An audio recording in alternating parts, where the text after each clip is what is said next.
The movie opens with Detective Sergeant Tom Brant, a tough and hot-headed cop from southeast London.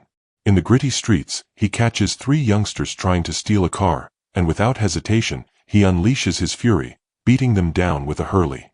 This intense moment sets the tone for Brant's ruthless approach to justice. Brant is approached by PC Elizabeth Falls, who asks for his help in preparing for her sergeant's exam.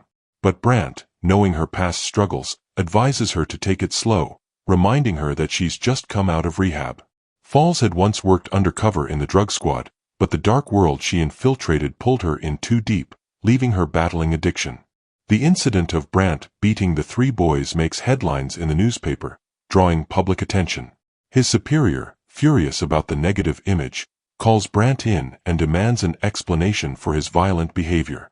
But Brant calmly responds, "If someone comes to attack us or our family, what would you do, sir? I just did the same." His superior is left speechless, with no answer to Brant's question. Brant attends the funeral of Chief Inspector Roberts's wife, offering his silent support to his grieving colleague. That very night, tragedy strikes again. PC Sandra Bates is brutally shot dead by an unknown assailant, leaving the entire department on edge and the city shaken. On the next scene, Sergeant Porter Nash is transferred from the West London branch to take charge as acting inspector, temporarily replacing Roberts, who is on extended leave following his wife's death. A young boy visits PC Falls at her home, terrified that he may have killed someone during a gang attack. Falls tells him she'll help only if the person he attacked is still alive, and warns him to stay away from the gang life. Falls later asks Brant for a favor, hoping he can connect her with someone who can help in the boy's case.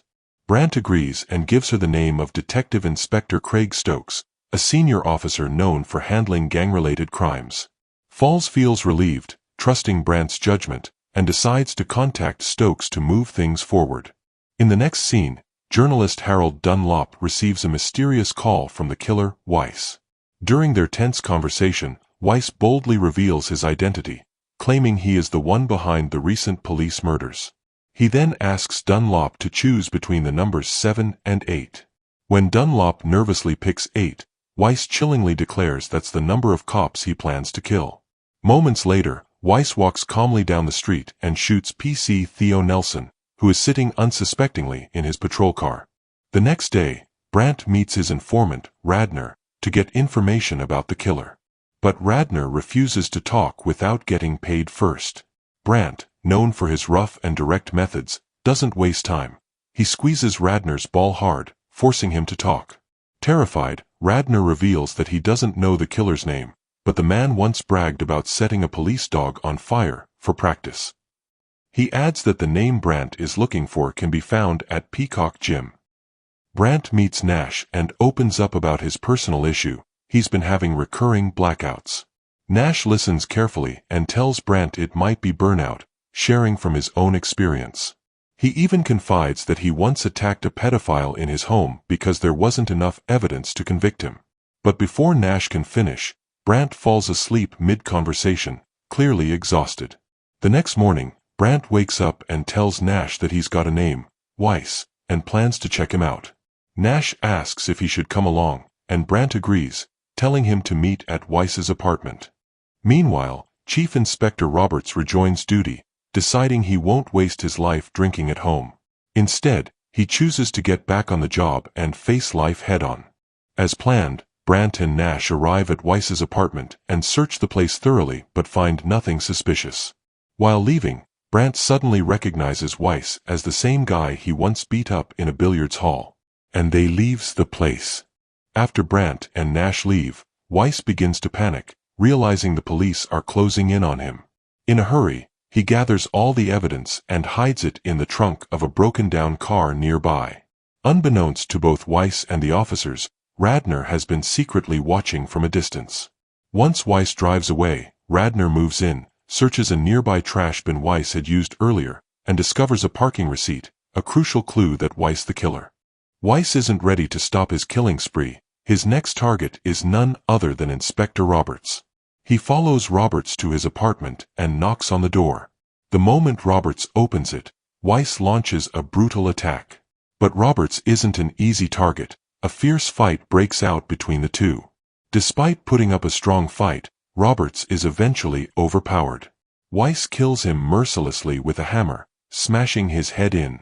After the gruesome act, Weiss takes Roberts' police uniform and badge, then burns the body and all remaining evidence to cover his tracks.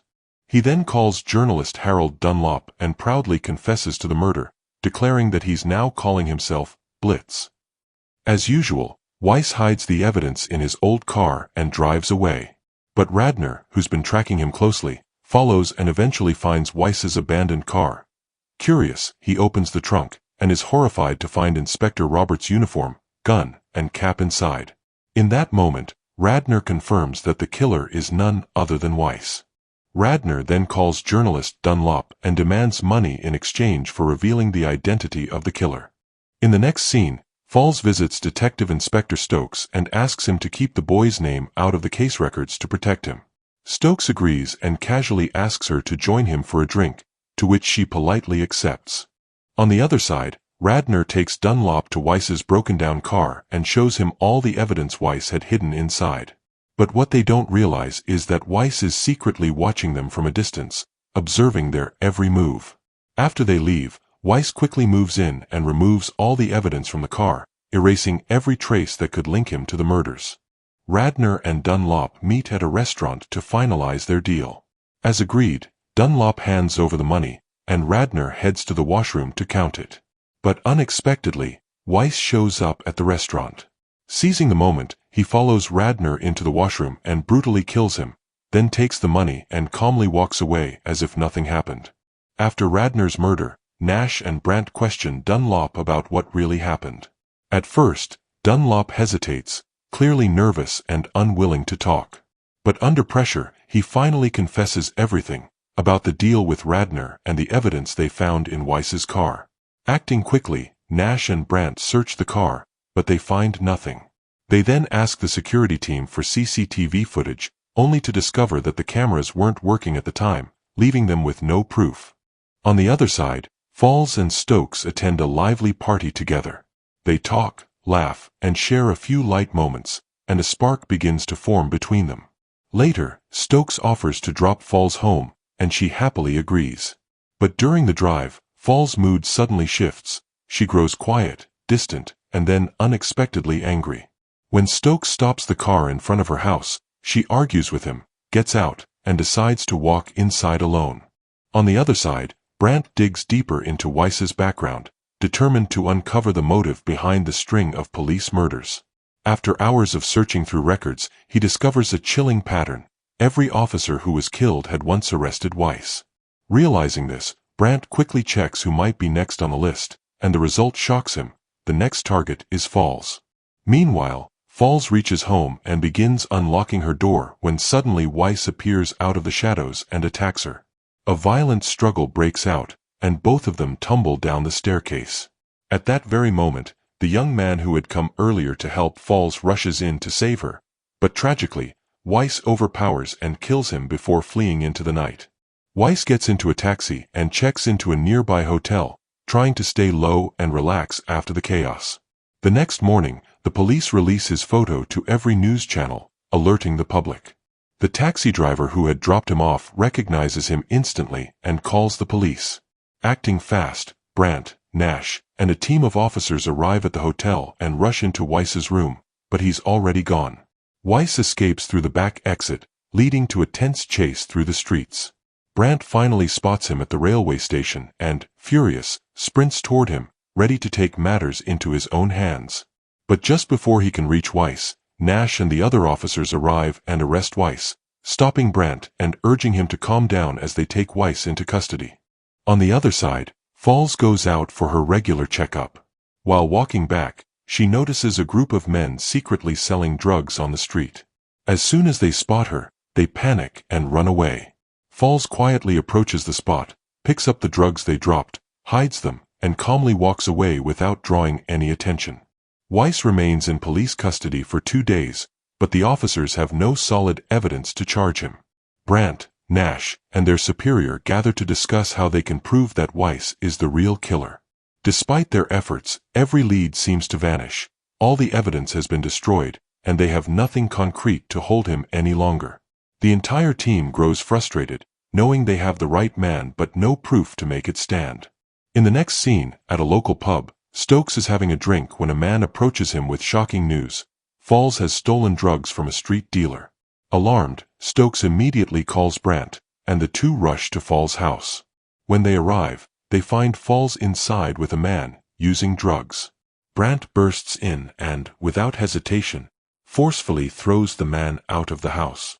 He then grabs the drugs and destroys them. At the station, due to a lack of evidence, Weiss is released from custody.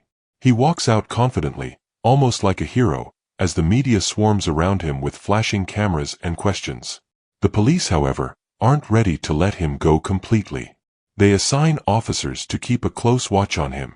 Weiss heads straight to his apartment, unaware that two plainclothes officers are following him everywhere, tracking his every move. In the next scene, Inspector Roberts' funeral is taking place, with officers gathered to pay their final respects. Amid the crowd, Weiss arrives disguised in a police uniform, slipping past the officers unnoticed. His real target is Brant. As Weiss looks for the right moment to strike, Brant receives a message and steps away, getting into his car and driving off. Weiss immediately spots him and begins to chase, following close behind with deadly intent. Brant stops his car near an apartment building and heads inside, climbing the stairs quickly. Weiss follows closely behind, determined to finish what he started. When Weiss finally reaches the rooftop, he spots someone standing there and quietly raises his pistol, aiming for the head, but as he moves closer, he realizes it's not Brant, it's Nash. It was all part of their plan to trap Weiss. Before Weiss can react, Brant appears from behind and attacks him. A brutal fight breaks out on the rooftop, with Brant unleashing all his anger.